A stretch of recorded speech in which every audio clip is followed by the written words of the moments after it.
베드로는 세상과 사단으로부터 오는 고단을 이기고 승리하기 위해서 제일 먼저 해야 될 것이 무엇인지에 대해서 오늘 말씀을 통해서 권면하고 있습니다. 자신의 모든 염려를 주께 맡겨버리라라는 신앙적인 태도를 가져야 한다라고 베드로는 얘기하고 있습니다. 염려는 원래 의미가 여러 조각으로 나누다라는 의미를 가지고 있습니다. 이 의미가 확장되어서 마음이 나누어지는 것, 또 각각의 여러 방향으로 다른 방향으로 분산되는 것을 의미합니다. 즉, 한 가지 일에 집중하지 못하고 여러 생각들로 가득 차 있는 상태, 그것이 바로 염려라는 것이죠. 하나님께 집중해서 하나님께 맡기기보다는 혼자 해결하려고 또 다른 사람에게 이 염려를 던짐으로써 때로는 더 큰 문제를 만들기도 하는 것이 바로 염려입니다. 마음이 산산조각 난다라고 말씀할 수 있겠죠. 염려는 하나님께 집중하지 못하게 하는 사탄의 아주 간교한 계략 중에 하나가 바로 염려입니다. 마태복음 6장 27절 말씀에 보면 너희 중에 누가 염려함으로 그 키를 한 자라도 더할 수 있느냐라고 반문을 하고 있는 본문이 있습니다. 이 본문을 이렇게 말합니다. 번역하면 너희 중에 누가 걱정한다고 목숨을 1시간이라도 더 늘릴 수 있겠느냐. 영어를 번역하면 이렇게 번역할 수 있습니다. 이 한글 성경에서 키로 번역된 것은 원래는 삶의 기간을 의미합니다. 70인역에서는 이 단어가 약 20번 정도 사용되고 있는데 모두 나이나 수명이라는 의미로만 쓰여지고 있습니다. 그래서 키라는 단어를 수명, 키라는 단어를 나이로 대체해서 쓸 수 있습니다. 키를 수명으로 해석한다면 이어나오는 이 한자라는 이 길이는 한 규빗으로 45cm 정도밖에 안 되는 지극히 짧은 거리입니다. 이토록 지극히 짧은 시간의 수명도 염려하고 걱정한다고 해서 더 이상 연장하지 못하는 것이 우리의 삶이기도 합니다. 우리의 염려로 수명을 연장할 수도 없고 키를 늘릴 수도 없습니다. 유한한 인간의 염려는 우리에게 아무런 유익을 주지 못한다라는 의미죠. 염려를 통해서 얻을 수 있는 영적으로 긍정적인 것은 아무것도 없다라는 말씀입니다. 잠언 17장 22절 말씀에 마음의 즐거움은 양약이라도 심령의 근심은 뼈를 마르게 하느니라 라고 말씀하고 있습니다. 이 갱상도 말로 이 뼈는 뼈라고 하죠. 뼈. 이 근심은 뼈를 마르게 합니다. 이 말씀은 단지 육체적인 건강만 나빠진다라는 의미가 아닙니다. 뼈는 이 인간의 생명, 이 생명 그 자체인 피를 생성하는 신체 기관 중에 하나입니다. 그러므로 뼈를 마르게 한다라는 것은 곧 마음의 근심이 그 생명을 마비시키고 파멸로 몰아간다라는 의미가 담겨져 있습니다. 그만큼 염려는 우리에게 악 영향을 미친다라는 뜻이죠. 더 큰 문제는 염려가 오게 되는 원인에 있습니다. 염려는 하나님의 관계로부터 옵니다. 요한복음 14장 18절 말씀에 내가 너희를 고와 같이 버려두지 아니하고 너희에게로 오리라 라고 말씀하고 있습니다. 여기서 고아라는 이 단어는 한자로 보면 외로울 고자에 아이 아자입니다. 번역하면 외로운 아이입니다. 위안이 없는 아이, 쓸쓸한 아이, 마음이 황량한 아이, 고아는 외로운 아이입니다. 이런 우리들을 고아와 같이 벌어주지 아니하신다라고 말씀합니다. 우리의 육체의 눈으로 예수님을 볼 수는 없지만 성령 하나님을 통해서 언제나 함께 해 주시겠다라고 우리에게 말씀을 통해서 말씀하고 계십니다. 찬양 중에 이런 찬양이 있죠. 고와 같이 너희를 버려두지 않으리, 내가 너희와 영원히 함께하리라. 성령이 오셨네, 성령이 오셨네, 내 주님 보내심 성령님 오셨네. 우리 인생 가운데 친히 찾아오셔서 그 나라 꿈꾸게 하시네. 고와 같이 우리를 버려두지 아니하신다. 성령님께서 친히 우리 가운데 오셔서 우리와 함께 하신다라고 말씀하고 있습니다. 우리 하나님 아버지께서 나를 혼자 두지 아니하시며 전능하신 하나님 아버지로 관계하기를 원하십니다. 그런데 그것을 온전히 믿지 못하는 것이 우리의 문제 중에 문제라고 할 수 있습니다. 이것 때문에 늘 불안하고, 이것 때문에 늘 염려하고 걱정하며 살아갑니다. 이 염려가 무엇과 연결되어 있냐면 난 하나님의 자녀인가 라는 의문과 연결되어 있습니다. 난 하나님의 자녀인가 라는 믿음의 여부와 연결되어 있습니다. 내가 하나님의 자녀라는 확신과 믿음이 있으면 염려하지 않습니다. 걱정하지 않습니다. 왜? 그 하나님 아버지께서 나와 함께 하시기 때문입니다. 전능하신 하나님 아버지께서 나와 함께 하셔서 해결해 주신다라는 믿음이 있기 때문에 염려하고 걱정하지 않습니다. 염려가 많은 성도는 아무리 좋고 은혜로운 설교를 들어도, 말씀을 들어도 소용이 없습니다. 삶의 열매로 이어지지 못하고 신앙의 성숙미도 없습니다. 왜일까요? 말씀에서 이렇게 얘기하고 있습니다. 마태복음 13장 22절 말씀. 가시떨기에 뿌려졌다는 것은 말씀을 들으나 세상의 염려와 재물의 유혹에 말씀이 막혀 결실하지 못하는 자요 라고 되어 있습니다. 세상의 염려 때문에 말씀이 막혀서 결실하지 못한다라고 말씀합니다. 염려 때문에 말씀이 막혀서 열매를 맺지 못합니다. 염려는 사탄의 전략입니다. 염려로 인해서 말씀의 열매를 맺지 못하게 하고 하나님의 나라의 일에, 주님의 몸된 교회의 일에 집중하지 못하게 합니다. 어떤 걱정거리가 있을 때에 우리가 자주 듣는 말 중에 내려놓으라라고 하는 말이 있습니다. 저도 그런 얘기를 많이 듣습니다. 같은 목회자들이나 아니면 선배 목회자들이나 아니면 제 기도의 제목을 아는 성도님들이 그렇게 얘기합니다. 목사님 내려놓으세요. 준타가 내려놓아라. 가만히 생각해 보십시오.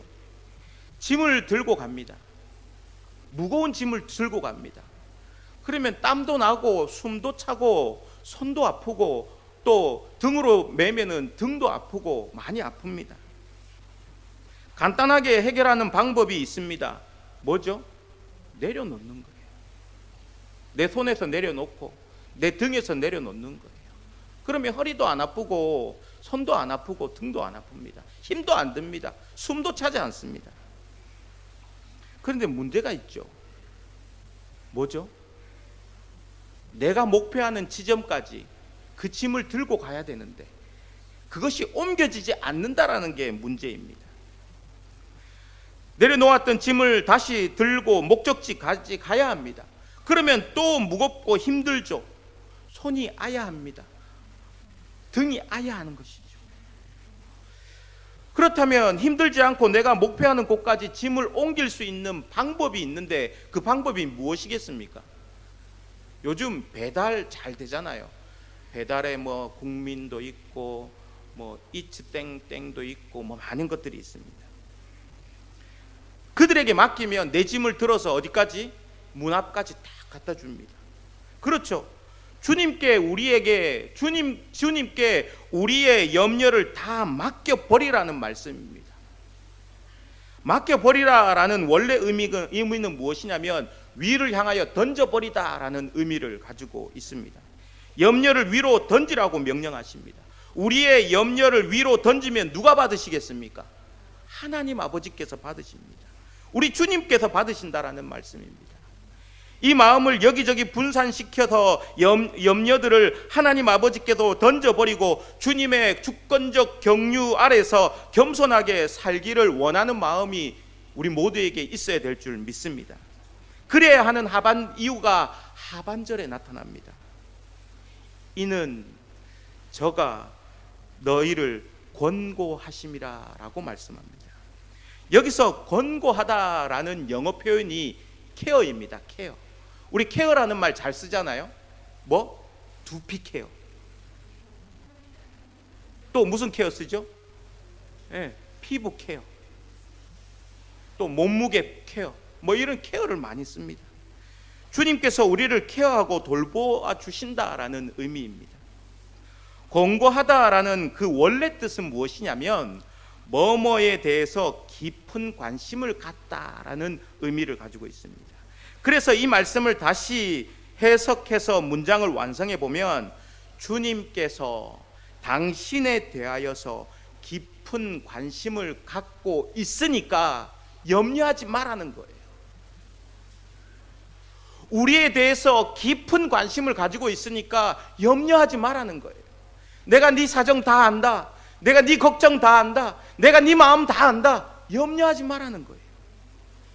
사랑하는 성도님들, 하나님께서 우리에게 엄청난 관심을 가지고 계신다라는 이 사실 잊지 마시기를 바랍니다.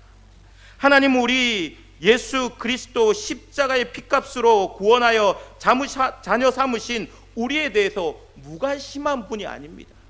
그냥 세상에 던져놓고 그냥 아무런 관심 없이 버려두시는 분도 아닙니다. 우리가 당한 모든 처지를 아시고 살피시고 우리의 모든 필요를 채워주기를 원하시고 계시는 분이 우리 아버지 하나님이십니다. 우리에 대한 깊은 관심을 영원부터 영혼까지 가지고 계시고 우리의 머리부터 발끝까지 우리의 영혼을 영원히 케어하기를 원하시는 분이 바로 우리 하나님 아버지십니다. 출애굽시키시고 광야를 헤매는 이스라엘 백성들에게 그냥 거기서 던져놓은 것이 아니라 만나와 메추라기로 먹이시고 그리고 구름 기둥과 불 기둥으로 인도하시고 쉬게 하셨습니다. 반석에 물을 내셔서 마시게 하셨습니다. 모든 대적의 위협으로부터 지키신 분이 우리 하나님 아버지이신 줄 믿습니다. 특히 본문에서 권고하다라는 단어는 현재 직설법 능동태로 쓰여져 있습니다. 이게 무슨 의미냐면 쉼없이 돌보시는 하나님의 사랑과 우리의 염려거리에 깊은 관심을 지금도 이 시간에 가지고 계신다라는 의미입니다. 이런 사실을 알고 확신한다면 어떤 상황 가운데서도 하나님을 향하여서 손가락질하지 말고 불평하거나 교만히 행해서는 안 됩니다. 세상의 일로 인하여서 염려하고 넘어져서도 안 됩니다. 왜? 우리의 사정을 깊이 있게 하시고 우리와 함께 지금도 계시기 때문인 것이죠. 베드로는 성도들에게 염려가 있으면 이것을 항상 우리를 돌보시는 주님께 던짐으로써 그 짐을 벗어버리라라고 권면하고 있습니다. 사랑하는 성도님들, 맡겨버리십시오. 염려한다고 해결되겠습니까? 키를 한 자나 더 할 수 있겠습니까? 우리의 수명을 한 규빗이나 더 늘릴 수 있겠습니까? 하나님 아버지께 염려를 맡기는 것밖에 없습니다. 빛이 있으면 어둠이 사라지듯이 하나님 아버지를 향한 온전한 믿음이 있으면 염려는 사라지게 되는 줄 믿습니다. 우리 이렇게 한번 고백해 봅시다. 첫 번째 줄입니다. 제가 우리 주님 하면 뒤에 외치시면 됩니다. 우리 주님, 우리 주님, 우리 주님, 우리 주님. 아멘. 이 믿음 가지고 염려를 벌어서 버리십시오. 이 믿음으로 하나님 아버지께 염려의 짐을 다 던져버리는 우리들이 될 수 있기를 원합니다. 마태복음 6장 25절에서 34절까지는 대표적으로 염려에 대한 말씀입니다. 특별히 마태복음 6장 25절과 그리고 31절을 분석해 보면 주님이 우리를 향한 마음이 어떠한지를 우리가 깊이 있게 알 수 있습니다. 먼저 6장 25절 말씀을 읽어보도록 하겠습니다. 시작.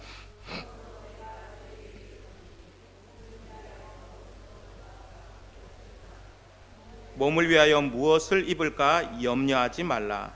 목숨이 음식보다 중하지 아니하며 몸이 의복보다 중하지 아니하냐. 아멘. 그 다음 31절 한번 읽어보도록 하겠습니다. 시작. 그러므로 염려하여 이르기를 무엇을 먹을까 무엇을 마실까 무엇을 입을까 하지 말라. 아멘. 이 두 구절을 그리고 이 두 구절의 표면적인 내용을 보면 똑같아 보입니다. 처음에 시작되는 접속사도 그러므로 똑같습니다. 그러므로라는 이 접속사는 이제 결론을 맺기를 원하는 마음으로 이제 시작되는 결론을 맺는 접속사입니다. 그렇다면 결론이 두 번이나 반복된다라는 의미인데 그 이유가 무엇일까요? 성경에서 반복은 강조를 의미합니다. 근데 앞에 강조와 뒤에 강조가 조금 다릅니다. 예수님은 무엇을 강조하시기 위해서 이렇게 두 번이나 결론을 맺고 있을까요? 다른 번역본과 성경, 영어 성경을 참고해 봅시다. 25절의 주어는 너희입니다. 너희에게 말씀하시는 명령문이죠. 그러므로 내가 너희에게 이르노니, 영어 성경을 보면 너희는 무엇을 먹고 마시며 살아갈까? 또 너희는 몸에는 무엇을 걸치고 살아갈까? 걱정하지 말라라고 되어 있습니다. 그런데 31절에 보면 이 한글 성경과는 달리 이 주어가 바뀌는 것을 볼 수 있습니다. 너희가 아니라 뭘로요? 우리로 바뀌고 있습니다. 그래서 그러므로 너희에게 염려하여 이르기를 무엇을 마실까? 이렇게 한글 성경에는 이렇게 나와 있는데 영어 성경과 다른 번역을 보면 그러므로 우리가 무엇을 먹을까? 무엇을 마실까? 우리가 무엇을 입을까라고 하면서 염려하지 말자라고 되어 있습니다. 31절에서 너희가 무엇을 먹을까에서 우리가 무엇을 먹을까로 주어가 너희에서 우리로 바뀌고 있는 것을 볼 수가 있습니다. 주어가 바뀌는 것, 너희와 우리에는 어떤 의미가 담겨져 있을까요? 예를 들어 보면 밥 먹어라와 밥 먹자의 차이입니다. 너희는 밥 먹어라가 맞겠습니까? 우리는 밥 먹어라가 맞겠습니까? 네, 너희는 밥 먹어라가 맞습니다. 여기에서 너희는 밥 먹어라라는 의미는 뭐냐면 제가 우리 청년부 지체들에게 야 너희 밥 먹어 이렇게 말하는 건 나 빼고 너희들끼리 밥 먹어라는 의미가 담겨져 있습니다. 또 31절을 보면 너희는 밥 먹자가 맞겠습니까? 우리는 밥 먹자가 맞겠습니까? 우리는 밥 먹자가 맞습니다. 이 말은 뭐냐면 우리 안에 누구도 포함되어 있는 거예요? 말하는 사람도 포함되어 있습니다. 우리 다 같이 밥 먹자. 그래서 다 같이 고기 먹고 또 고기 먹고 그렇게 먹는 거예요. 우리 다 같이 먹자는 거예요. 나도 거기에 포함되어 있는 겁니다. 그래서 우리 말에는 우리라는 그 말 안에는 누가 포함되어 있냐면 주님도 포함되어 있습니다. 우리가 염려하지 말아야 할 것은 돈이 있어서도 아니고 돈이 없어서도 아닙니다. 헌신적으로 나를 돌아보아 줄 사람이 있어서도 없어서도 아닙니다. 주님께서 우리를 고와 같이 버려두지 아니하시고 우리와 함께 하시면서 우리를 돌보시기 때문에, 우리 안에 그 주님도 함께 하시기 때문에 우리는 염려할 필요가 없다라는 뜻입니다. 주님은 우리를 꼭 안아주시고 품어주시면서 우리에게 이렇게 말씀하십니다. 우리 염려하지 말자. 우리가 무엇을 먹을까? 우리가 무엇을 마실까? 우리가 무엇을 입을까? 우리 전혀 염려하지 말자. 이렇게 우리에게 지금도 말씀하고 계신다는 것이죠. 31절에 다른 번역의 서술어를 보면, 제일 마지막에 보면 한글 성경에서는 말라라고 되어 있는데 원래 번역은 말자라고 해야 됩니다. 한 끗 차이 같지만 이 의미는 천지 차이입니다. 예수님은 우리를 그저 말을 던지고 명령하시는 것이 아니라 너희들끼리 밥 먹어, 너희들끼리 살아가, 너희들끼리 한번 해결해봐 라고 그냥 던져두신 것이 아니라, 주님이 우리와 함께 하셔서 어깨를 다독이시면서 우리 염려하지 말라, 우리 염려하지 말자, 내가 너희와 함께 하니까 우리 앞으로 염려하지 말고 살아가자 라고 말씀하시는 것과 똑같습니다. 사랑하는 성도님들, 우리 주님과 함께 염려하지 않고 살아갈 수 있기를 원합니다. 왜 걱정이 안 되겠습니까? 왜 염려가 없겠습니까? 왜 근심이 없겠습니까? 그럼에도 불구하고 우리가 이렇게 살아가야 되는 것은 우리 옆에, 우리 앞에, 우리 뒤에, 우리 위에, 우리 아래 우리 주님이 함께 하시기 때문입니다. 2021년 10월 11일 월요일 아침이었습니다. 10시 30분쯤에 톡이 하나 왔습니다. 개인적인 톡을 한 번도 해보지 않은 여자 후배에게 톡이 하나 왔습니다.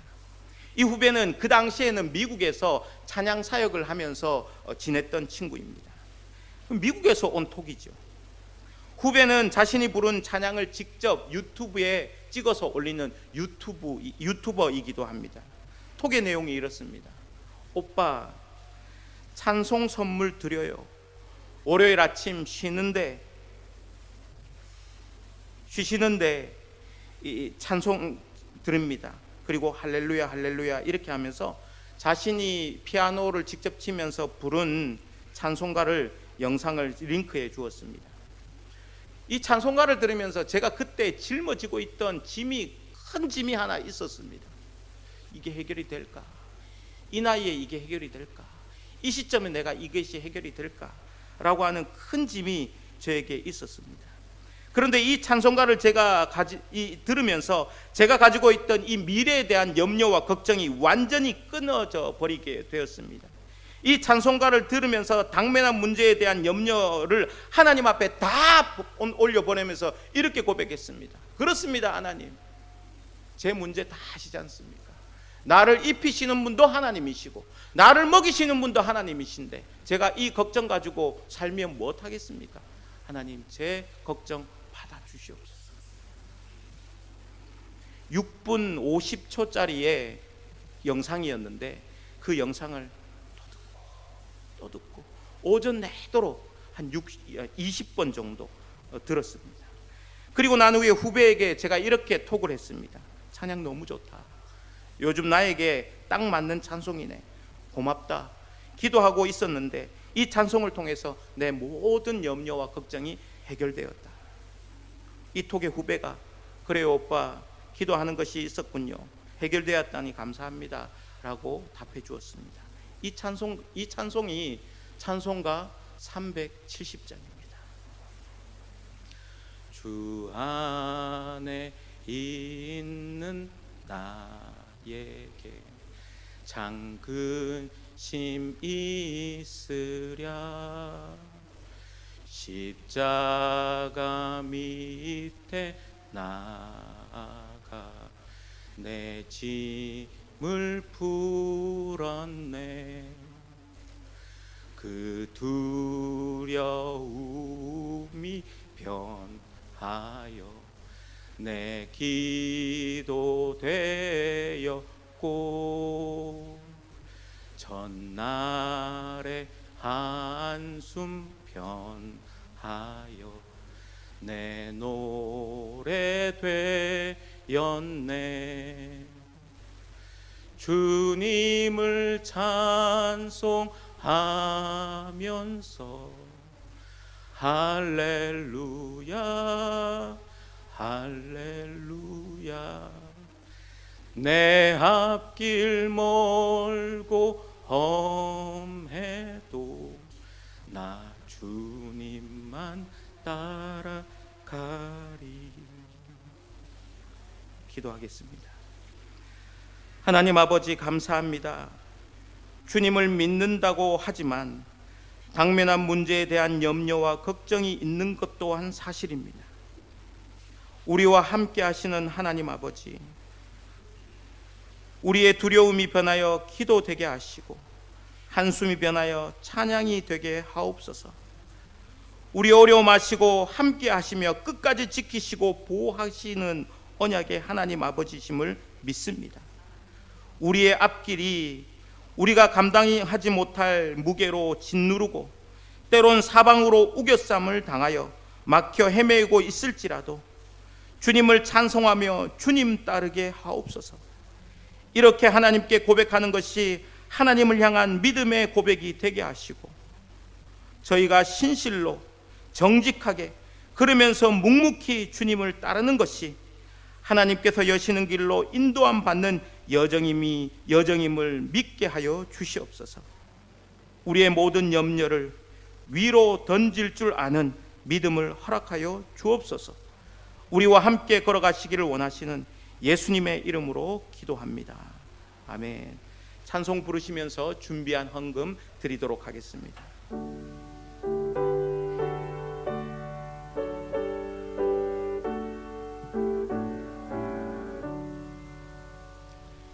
내게 있는 모든 것을 아낌없이 드리네. 사랑하고 의지하며 주만 따라 살리라. 주께 드리네. 주께 드리네. 사랑하는 구주 앞에 모두 드리네. 하나님 아버지, 감사합니다. 하나님께서 저희들에게 모든 것을 공급해 주셔서 지금까지 살아왔음을 고백합니다. 우리가 가진 모든 것은 주님의 것이며 주님께서 허락하신 것들입니다.